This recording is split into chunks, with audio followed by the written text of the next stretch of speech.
welcome to Mad Men, Episode 3, The Marriage of Figaro. I'm John Hamm, I play Don Draper. With me are... I'm Maggie Siff, I play Rachel Menken. And I'm Darby Stanchfield, and I play Helen Bishop.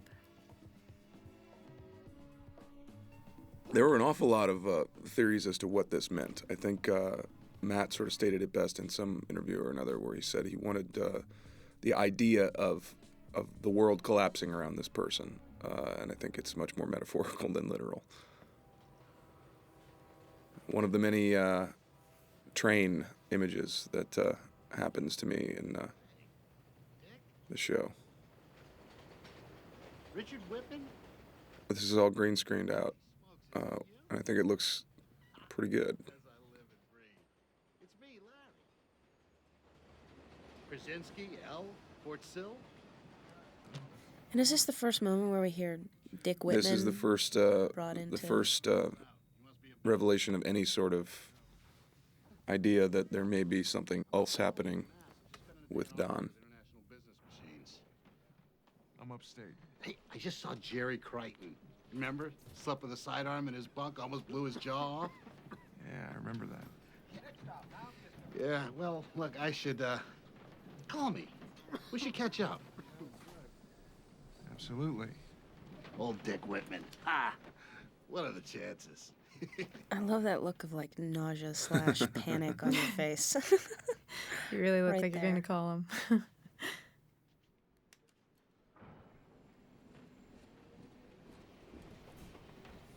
Very famous ad. It's the car Helen Bishop drives. It is. It is? She It has is? a VW. She's a forward-thinking woman.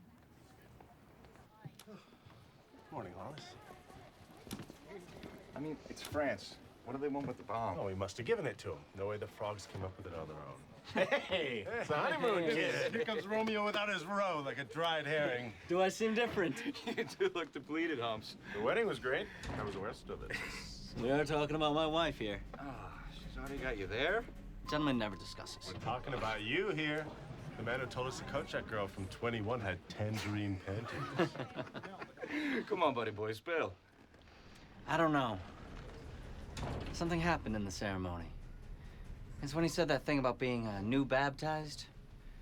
I just felt this calm come over me. So what you're saying is a lot of missionary?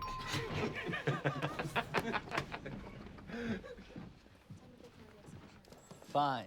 This is Pete's return. We didn't see him in the last episode. It was a Pete-free episode when he was on his honeymoon. We're going to do? His triumphant return from his nuptial bliss. Welcome back, Mr. Well, hey there. The ring, it's like catnip.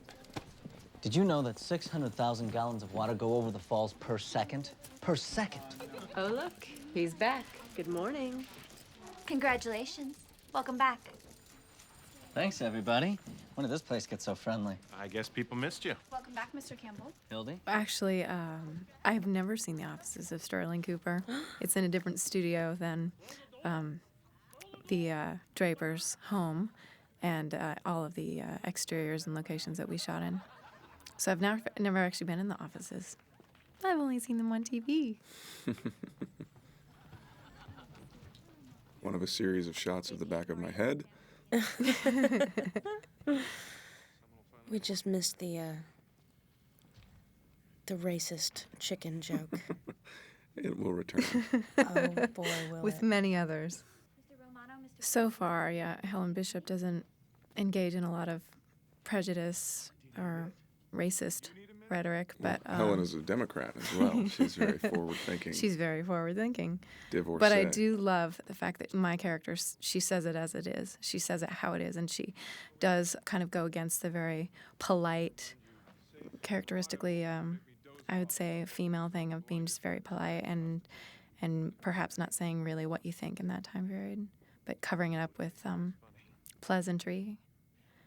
My character is particularly sensitive to those things, so those words never really come out of my mouth. But in terms of watching it and sort of playing around it, I think there's something refreshing about being able to come back to it and contextualize it and sort of make it, kind of pull the curtain back on something.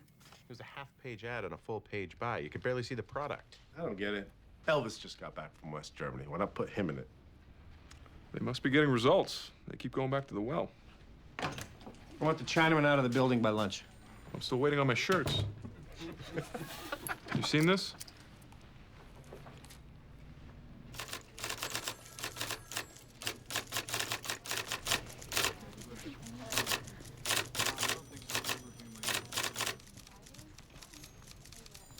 I'm back now. I see that. So, I should be on the list for the meeting? Oh, I didn't know when you were coming back. Right.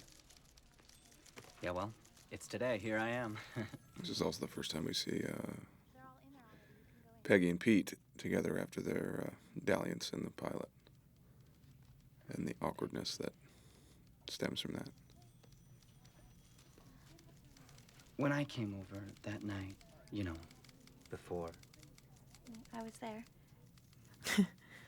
you know, I'm married now. I know. So, Oh, poor thing. He really does slimy innocence better than anybody. Just like, Slimy innocence. That's perfect. It never happened. You want me to buzz you in? the door looks a little bit open. He's working in the perfect place. Sorry about that. I took the Chinese out of the building, but I have a feeling in an hour I'm going to want to take them out again. Bernbach. He's a Jew. If I were him, I wouldn't want to help reindustrialize Germany. Everybody's got a price. Oh, yeah, I saw that. Honesty. It's a great angle. No chrome, no horsepower, foreign, ugly. Guess I went with their strengths. It is funny. It is? Because I think the joke's on us. You're supposed to look at that and say it's a great car, not a great ad. I laughed. I think it's brilliant. Brilliant. I'll tell you what brilliance in advertising is, 99 cents. Somebody thought of that, Campbell. Well, say what you want, love it or hate it. The fact remains, we've been talking about this for the last 15 minutes. yeah, what exactly is it about the ad that's so, like, foreign to the way you guys conceive of the ads? Well, it was the first time that we mentioned in the scene that the ad itself was the point of the ad. So As it's like, opposed look to how the different, as product. opposed to the product. So like, look how different this ad is. They did a lot of things with typeface and scaling. Like they would make a huge full-page ad with a tiny, tiny picture in it, which was, no one did that. I mean, we do it all the time now. Right. But these were the first times this came out in the 60s. And so a lot of people were like, this is ludicrous. This will never sell cars. And of course, the Volkswagen became a very, very popular car. The cufflinks were a perpetual source of annoyance for me because they were sort of a trick cufflink that had to keep falling out on a cue, and it was just like so annoying. It was incredibly annoying. We could get dinner together with the wives. Maybe we can. I don't think I want to have dinner with Pete and his wife. You know? Doesn't look like it. Thinly veiled contempt from Don Draper.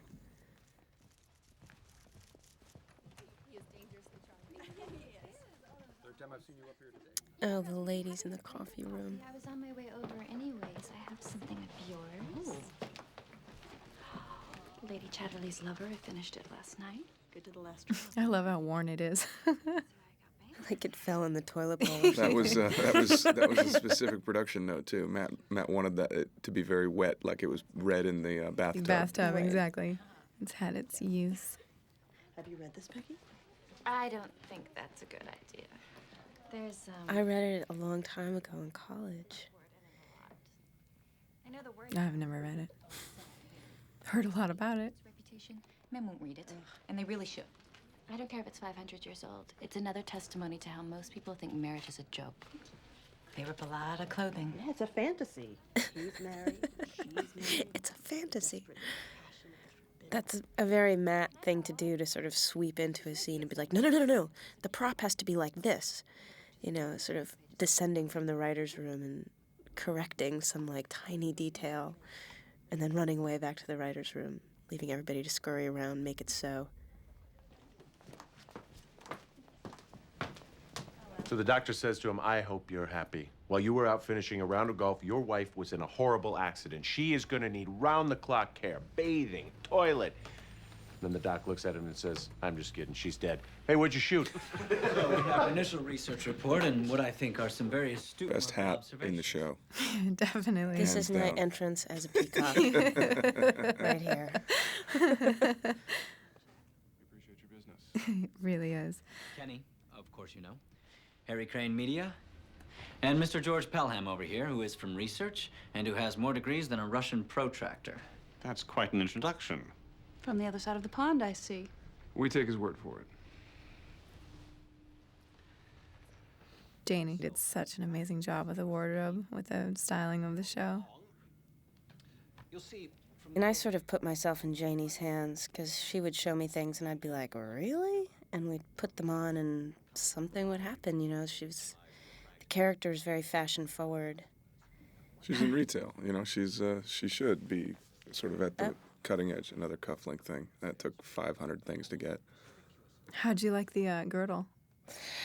Oh, well, My girdle fit great. Once you got used to it, you know, it does fill out the clothes in a very particular way. It does. The whole ensemble really creates a character, or it helps create a character a lot.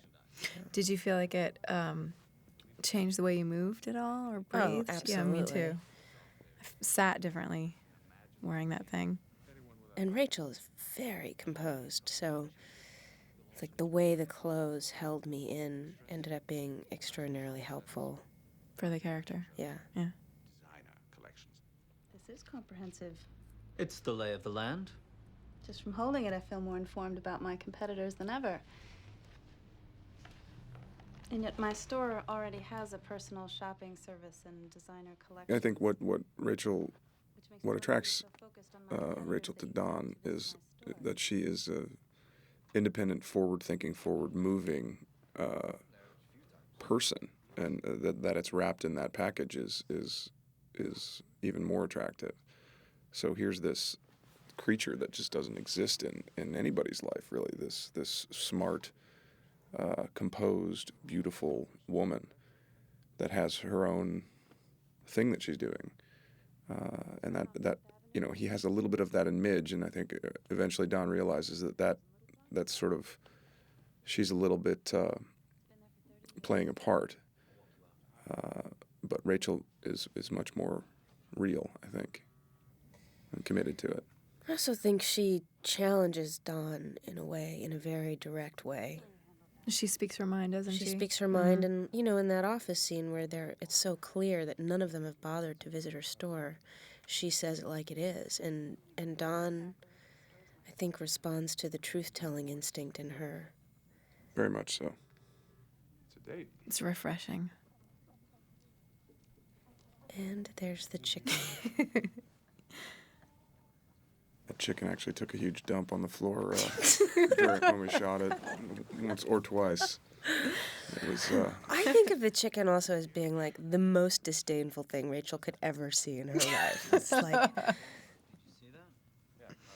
little drop from hell. This is a strange episode compositionally too, because the whole first half of the episode takes place in the office, and then the whole second half of the episode takes place at home. Right. And it's kind of the first time that we've spent as much time at home as we have in the office, and it's a weird. The fact they're so half and half. So half and half, Yeah. and marriage comes up a lot in the office, and we see Pete married for the first time. Harry's talking about being married and how great it is, and sort of trying to convince Pete that it's great, and Enjoying the company of women in the limited way a married man can. in the limited way a married man can. I can't speak for everyone, but it's plenty for me. Same. I guess on some level, I always thought Draper was the same way. Draper? Who knows anything about that guy? No one's ever lifted that rock.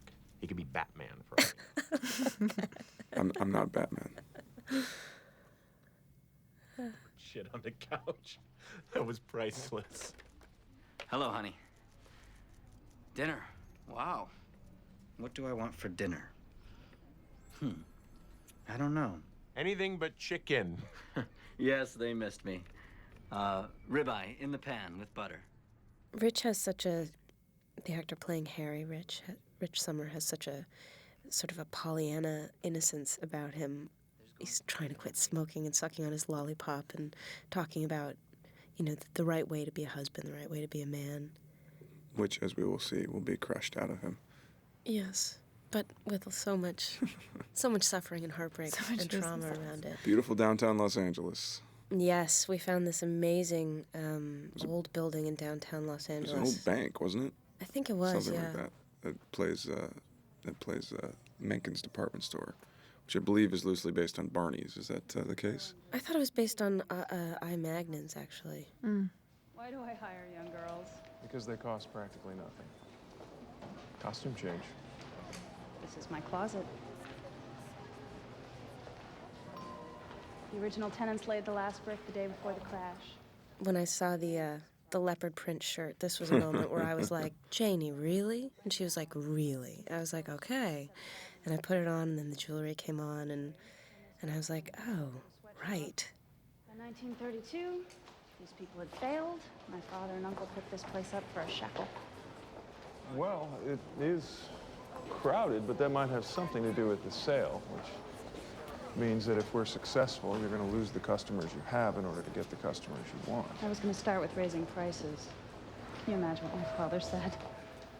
I had very long hair, and Matt was asking a lot of the women on the show to cut their hair, but we chose not to cut my hair, and Gloria, our hairstylist, would always, there are a number of scenes where I leave my hair down, and I didn't realize that was a signifier of being sort of forward-thinking or cosmopolitan, or European. That's another word we used for her a lot. In my case, I was asked to cut my hair, and I said no. And Matt decided actually that it was a good choice after all because of the significance of how it was different than what every other housewife was doing, every other woman was doing at the time, and it fit really nicely with who Helen Bishop ended up being. Worked out great. So they purposely decided to not disguise it and, style it. So especially in this episode when Helen arrives at the party, it's curled and down, part down. I've just given Don some medieval knight cufflinks. That was a testament to the magic of editing, too, because it took 5 minutes to put those cufflinks in, and in the cut-together scene, it took 4 seconds. I just love this room with the teddy bears on the beds. It's so strange and empty and gets at the heart of what Don is talking about, how the image of the store needs to be refurbished, that a room like this big spacious room with nobody in it and just teddy bears on the bed could exist. And I remember that as a little kid going to department stores and seeing that. It was always like, the furniture floor or whatever it was always weirdly desolate. And, Yeah. One person working it who was barely paying attention. And Right. The grand lot of us are going to Lansky's. Can you believe it? I guess the other thing I like about it in terms of Rachel is imagining her running around that store as a child and there being those rooms and spaces that are yeah, you can play around in them as a private kid. and empty and just your own. Speaking of. Like the rooftop. Again, downtown Los Angeles. Oh, God. We shot this scene till 3 in the morning. This is my favorite part of the store. That was a tragic night. Hey, Missy. Yeah, it looks tragic. Well, we'll tell you. We'll get there. Put something like bacon grease or something on our fingers so the dogs would lick them as well. That was... Like you. When I read the script, I was so excited because I had always had German Shepherds growing up. Not the originals. My family. Third generation. And what every generation of Menken dogs shall be named until the end of time.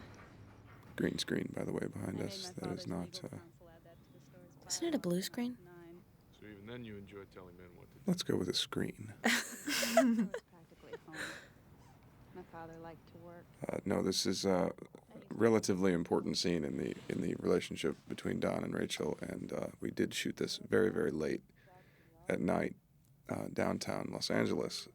So while we're doing this, I think during that close-up that you just saw which plays through the whole scene, LAPD helicopter decided to Start circling. circle. Really? Something bad happened downtown, and And this it just helicopter went set on up for shop, hours. so we couldn't shoot anything. Oh, no. Or we would shoot when it would get quieter or further away, and then we finally just were like, we just have to shoot it and do what we can afterwards. Did you have to do a lot of ADR? There was looping, there was Oh, this, yeah. there was that, but we didn't have to reshoot it, which was nice.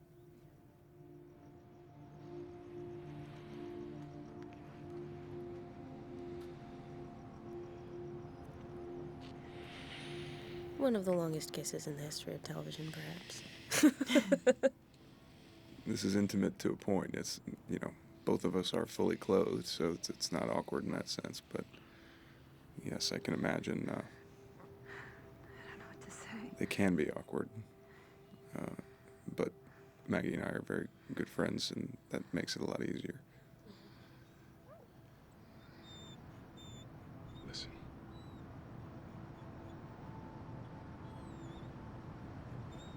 I'm married.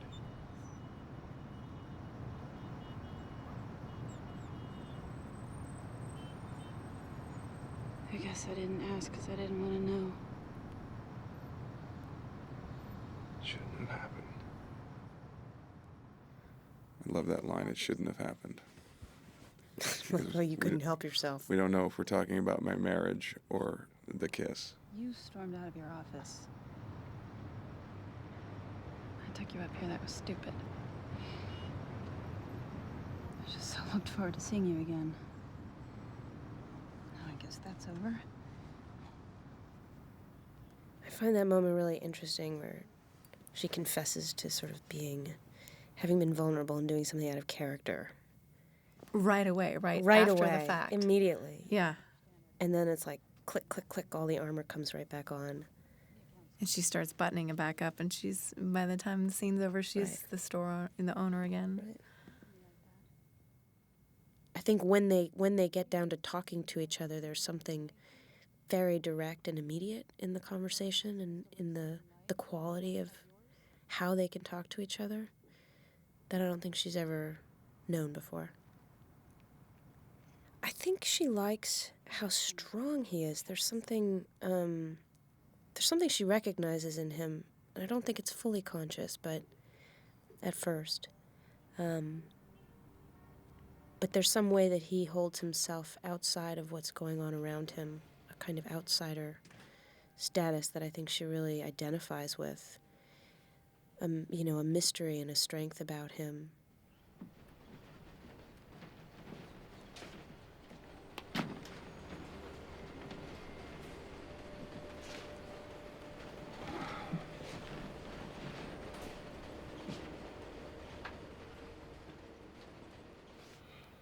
I love the way this train scene is lit, the night train scene. It's Excuse me. beautiful. So filmic. Thank you. Shot on a stage. P.S. It's good.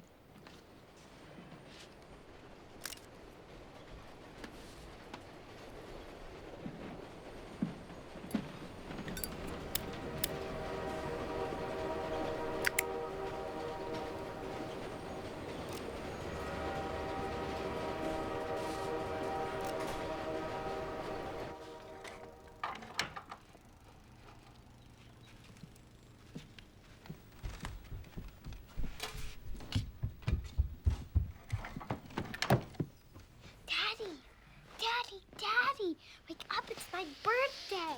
It's my birthday. It's my birthday. It's not your birthday, it's your party. Don, the party's at 2 o'clock. You have to put together the PLAYHOUSE.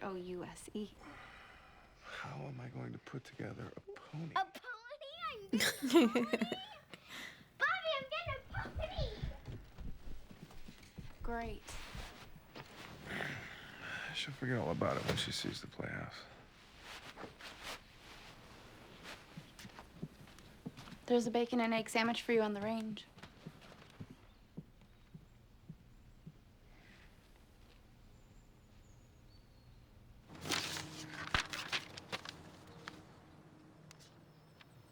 This is in Pasadena, where the Drapers live, substituting for upstate New York. Beautiful neighborhood. John, did you read that book, Revolutionary Road? I did not. I read the script. They're making Ah. a huge movie of it that John Slattery's also in. Oh, is he really? Yes. I just read that book, and there's this scene where he's out in the yard, like, making a path, and he's drinking beer, and he's just freaking out at his children, and... This was carrot juice, cans of carrot juice. And they were the only things we could find that you could open, like old beers, which were using a church key, the little puncture opener. Why don't you run the garage? Kiernan plays my daughter, and then we had a sort of a rotating group of sons. I think I had 4 or 5 sons. Capers? You want to pick those out of the rug? Well, I look naked. Well, the only thing this one wants. This kitchen was amazing. It was like the first time I entered that kitchen in this party, it's a time capsule. There's not one single thing that's not from, It looks 50s very or- much like my grandmother's kitchen amazing. from St. Genevieve, Missouri. It was a tiny, tiny town in southern Missouri, and there was a lot of that stuff in it. This is the very talented Ann Dudek, who's amazing as Francine. What is she walking to? I don't know. I just love that they're infuriated by the fact that she's walking somewhere. Like, that's the dumbest thing that anybody could do. Why would you walk if you can drive? And where am I walking to? And where? Or just to walk for walking's sake? Like, don't you have something to do?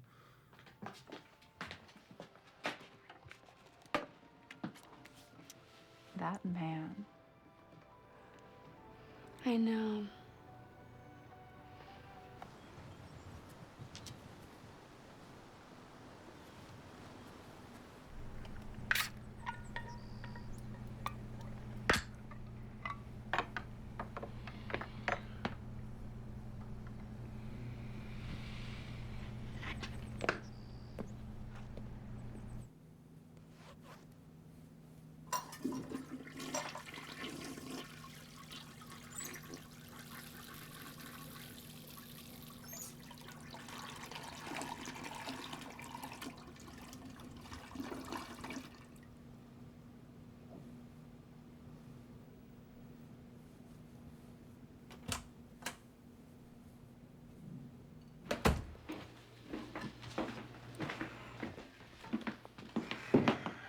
You didn't use the powder room, did you? It will appear untouched. Everyone's gonna be here soon. Why don't you up and take a shower? Want company? I love the way that Betty's best friend just shamelessly Totally flirts with you. with me right in front of her, and she's pregnant. Well, that's one of the And things drinking and smoking. in the show that I find so interesting is, like, men and women can't be friends. Yeah. You know? It's like the wives are friends, the husbands are friends. And there's something in the episode where you almost feel like your character, Helen, and Don could be friends in a way, like that they might have something in common, but it's not allowed. It's So not everything allowed. gets Not funneled at into all. this either, sexual tension, or something leads towards a sexual moment, or it's or people ignore each other, or they're threatened. Well, I think that's why it's threatening when Helen Bishop shows up alone, because she's clearly the only one who's not there with a husband. Well, that and gets back so- to the, like, what are you doing by yourself? Yeah. To be by yourself is you somehow failed Right. at life. Mhm. You should be connected to somebody. You should be, and the idea of having free time when you're not taking care of a child or taking care of your husband, or as a woman taking care of something, Right. is anathema to. And Rachel almost gets away with it because she's a businesswoman, and so Right. she has That's this why huge it's such enterprise. she's such an odd duck. Right. Well, and Helen Bishop is taking care of 2 children and working, but because she has that part of her life, she is a mother. She's pitied because she doesn't have a man to help her. And there's no admiration for the fact that she's doing it alone. Right. It's just sort of antagonism, or being threatened, or with thinly veiled sort of contempt over pitying. In 1960, I'm a new woman who moves into the neighborhood, a divorcee, and it was a bit threatening, I think, at that time period. It was much less common than it is today, and much less, a bit more taboo. So perhaps it was threatening to the women in terms of, will she take my husband? Or, maybe it even brought up fears in themselves of, just looking at their own lives maybe, or not wanting to look at their own lives. And I think most of all, though, it's just because it was different, something that's different. And when something in society is very, very different from what everybody else is doing, it's an unknown, and so therefore it's bad or fearful or... I want to say to Chet, I saw you play football in high school. Your son's going to be a tackling dummy just like you.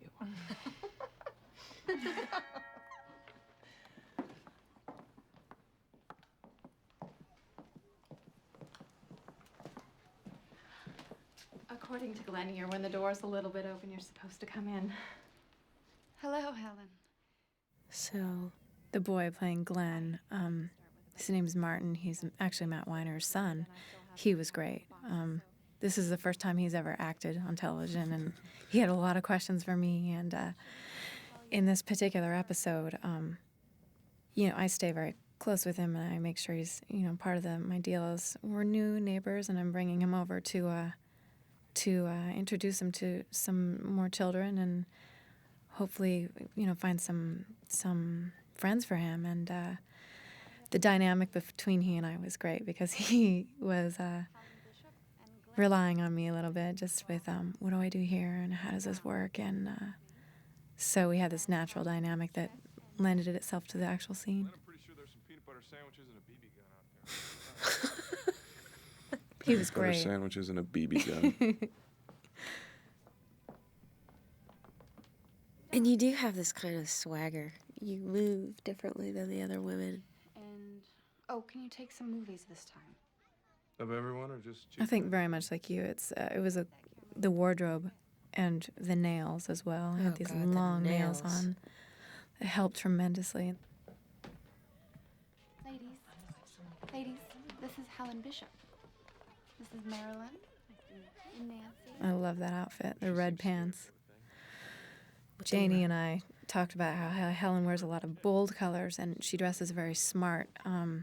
I only wear one house dress in the whole season, and it's not doesn't have flowers or ruffles or any of that. It's a very smart plaid taffeta dress, and we felt like the stripes and the plaids and the reds and the greens were. Helen's also the only woman wearing pants in this Yeah. thing, which is... And believe me, those aren't the only giant noses you're gonna have to deal with. Francine. Carlton and I went there on our honeymoon, and all I can say is we were outnumbered. It's uncomfortable. You want to be able to relax. We went to Bermuda on our honeymoon. Pink sand beaches. Where did you go? Oh, I'm sorry. It's okay. I went to Paris. 4 years of Mount Holyoke French. Haven't used it since. It's interesting. Helen Bishop, in a way, is even though she's perhaps a bit nervous and new in this crowd, she's kind of ends up taking care of them with her reaction to accidentally stumbling upon the fact that she is divorced. After I graduated from Bryn Mawr. What a summer. 3 coins in the fountain. For a little while, anyway. You must have loved Paris. It's all walking. What do you mean? Just that I've seen you walking around the neighborhood. I've seen you too. When I was driving, I think I waved. Where are you going when you do that? No place. I just like to walk.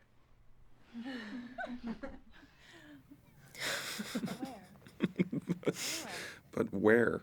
It just relaxes me, clears my mind. I heard on the radio that Einstein did it. Einstein? He's got his hands into everything.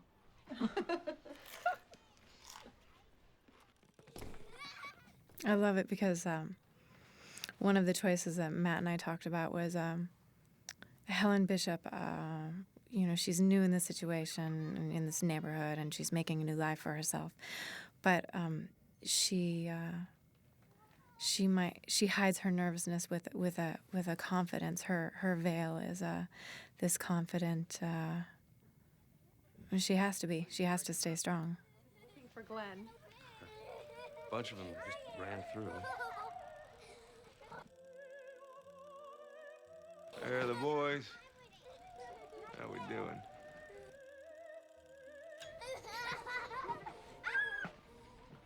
It's Helen, right?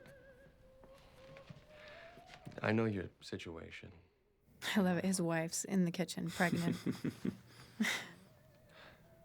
You can act strong, but I just want to volunteer. If you ever need someone to throw the ball around with him some Sunday, take him to the beach. That would be nice. I'm sure eventually I'd get so used to your Sunday visits I'd join you at the beach. Just the four of us. Then one night you'd drop us off at the house and walk me in with an umbrella. The kids would go to sleep and we'd laugh about all the funny things that happened at the beach that day. I don't want you telling Francine that I suggested something that I didn't. Well, I'm sorry if I misunderstood.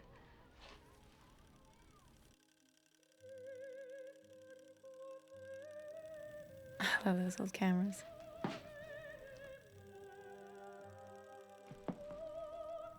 It's such a brilliant storytelling device that Don picks up this camera and is, in some ways, the viewer as well, with regards to these different relationships and the whole theme with marriage and that in that he can capture that with just two people who actually seem to love each other and be happy amidst all of this other kind of dysfunction. Well, it's one of the first representations of people that genuinely seem to be happy together. And I think that sort of makes Don wish that he was happier. And I remember Matt saying he wanted that kiss to look like the one that we had on the roof. That I remember that too, yeah. That they were supposed to be echoing each other.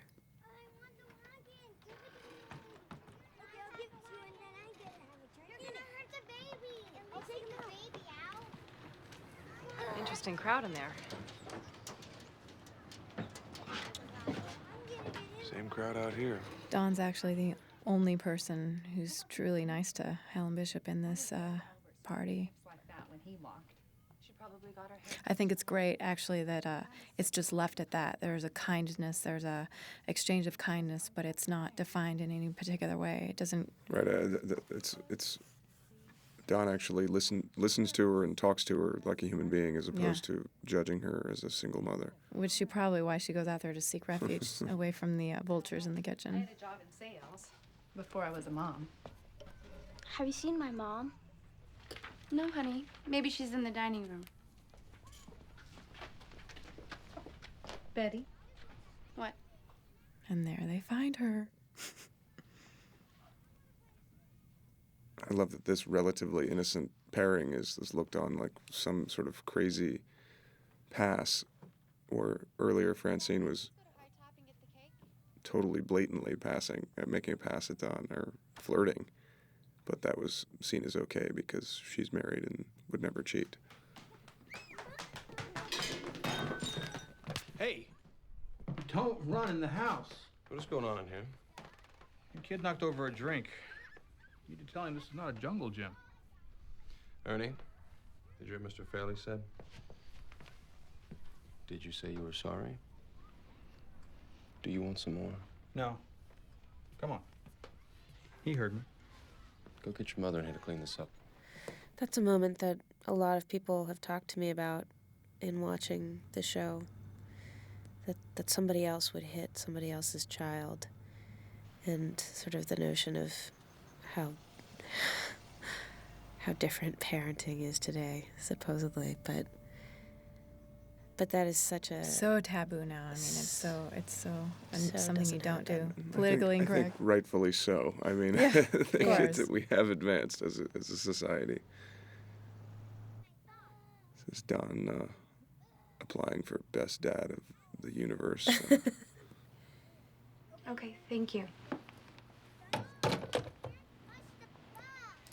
The woman at the bakery said he picked up the cake almost an hour ago. Do you think he had an accident? Let's go. We haven't done birthday cake. There's not going to be a cake. Am I the only one that knows that? I love it. The time before cell phones, nobody knows where he is. There's no way to contact him. It's just this beautiful dynamic that hardly exists anymore. And, the idea of being off the grid doesn't quite really compute anymore. I might have a cake. A Sara Lee in my freezer. Well, could you go get it? Please, that would be so great.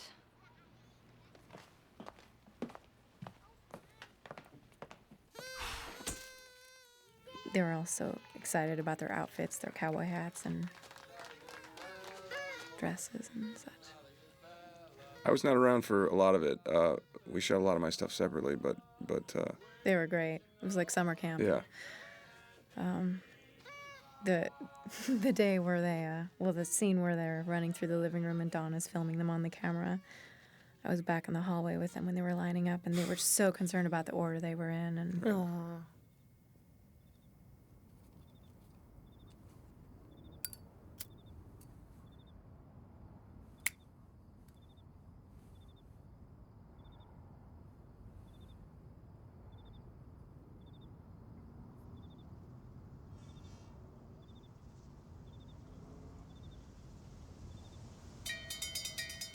John, what did you think about this moment watching Well, the yeah, there's a lot of trains? conjecture about this of like, oh, Don's going to drive in front of the train, or he's going to kill himself, or what does this mean? And again, we talk about trains a lot in the show, and for Don, trains I think signify a way to escape, a way to get out.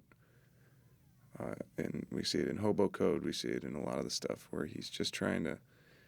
He uses them a lot to think about moving on or moving forward, and it's a very elegant device that Matt uses, and I like it quite a lot. without giving away too much, I think. I mean, it's just such a beautiful scene, the way it's so open to interpretation as a viewer. So much of the way this is written is and shot.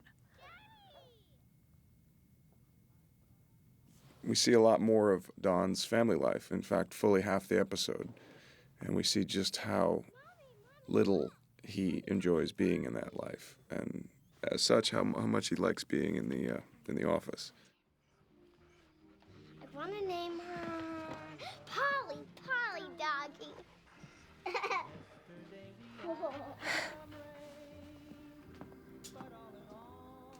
This is one of my favorite moments. Right here.